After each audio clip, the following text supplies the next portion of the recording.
조명을 받으며 아름답게 빛이 나는 게 마치 보석 같지 않나요? 그런데 말이죠, 여기에 이 동물 모형들이 전부 박제동물이라는 것을 알고 난 지금은 기분이 어떠신가요? 여전히 마냥 아름답게만 보이시나요? 오늘의 전시 리뷰는 2012년 미국 월간지 아트앤옥션 선정 미래의 가장 소장가치 있는 작가 50인에 포함된 일본 아티스트 코에이나와의 국내 개인전 코스믹 센시빌리티입니다. 2023년 11월 22일부터 개최되었던 페이스 갤러리의 코에이나와 전시가 지난 20일 막을 내렸습니다. 당월 6일까지 예정되었던 전시였지만 많은 관객들의 관심을 받으며 연장 전시로까지 이어졌죠. 이번 전시 코스믹 센시빌리티는 코에이나와의 개인전에서는 처음 공개되는 스파크 연작을 포함 조각, 설치 작품 40여 점을 선보였습니다. 코스믹 센시빌리티, 우주 감성이라는 이 주제는 작가의 우주론에 대한 깊은 관심에서부터 시작되었어요. 우리는 항상 인간 중심적인 사고로 살아가지만 이번 전시는 우주 중심적인 사고를 하며 작품 준비를 했습니다. 코에이나와 전시를 처음 접한 저는 작가를 대표하는 픽셀 시리즈가 가장 궁금했습니다. 픽셀이라는 제목은 디지털 영상에서 화상을 구성하는 최소 단위인 픽셀과 생물학적 세포 혹은 생물체를 구성하는 가장 기초 단위인 셀의 합성어입니다. 작가는 대학에서 9년간 조각을 배우며 어떠한 조각을 해야 현 시대를 반영한 새로운 조각을 만들 수 있을지 끊임없이 고민해왔다고 해요. 시대별 조각의 목적은 생존, 과시 혹은 종교 등으로 다양했지만 인류는 시초부터 조각을 해왔고 매 시대의 상황을 반영했으며 그 기술을 꾸준히 발전시켜왔죠. 그래서 현재를 반영하는 조각을 하는 것이 본인의 숙명이라고 생각했어요. 그리고 결정한 것이 정보화로 뒤덮인 현 사회를 담아내자였습니다. 작가는 정보화 시대에서 인간의 사고와 감성을 어떤 방식으로 기록해갈 수 있을지를 고민하며 끊임없이 새로운 시리즈들을 연구합니다. 픽셀의 대상들은 반투명 구슬들로 표면이 완전히 뒤덮여 있습니다. 작품 내부의 대상들은 무게, 냄새, 색 등 고유의 본질을 그대로 유지하고 있음에도 크고 작은 렌즈에 비친 왜곡으로 모순된 정보를 전달하죠. 이 작품에서 구슬은 우리가 흔히 잘 알고 있던 대상들의 특징을 정확하게 인식하지 못하도록 방해합니다. 매 순간 사실을 보고 그 사실들을 왜곡 없이 인지하는 것 같지만 현실은 아는 대로 보고 그것을 사실인 것처럼 인지해버리는 것이 인간인지도 모른다는 생각이 들었어요. 작가의 픽셀 시리즈는 주관적인 렌즈로 세상을 자주 오해하고 살아가는 우리의 현실을 시각화한 작품 같았습니다.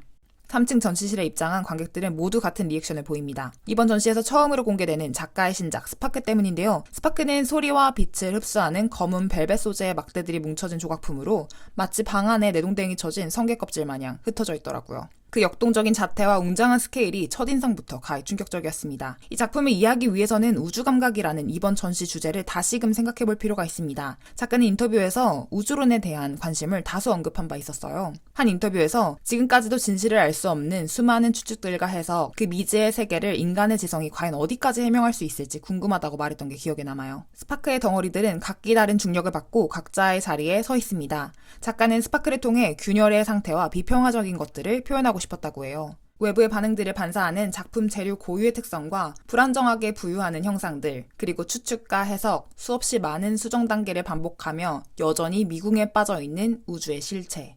이 모든 요인들이 스파크를 구성하는 본질입니다. 현재 전 세계적으로 일어나고 있는 무자비하고 비평화적인 이슈들도 절대 예외가 아니죠.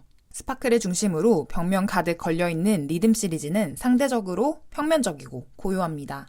리듬을 구성하는 작은 덩어리들은 자유롭고 활동적인 느낌을 줍니다. 추락한 물방울들이 뭉쳐지거나 해체되는 형상 같기도 하고 옆면에 붙어있는 덩어리들은 어딘가를 향해 움직이고 있는 듯한데 그 모습이 마치 현미경으로 관찰한 세포들 같기도 해요. 오직 3가지 색만 사용된 리듬 시리즈지만 각 작품마다 다르게 구성된 덩어리들의 합이 미세하게 다른 느낌을 주었어요.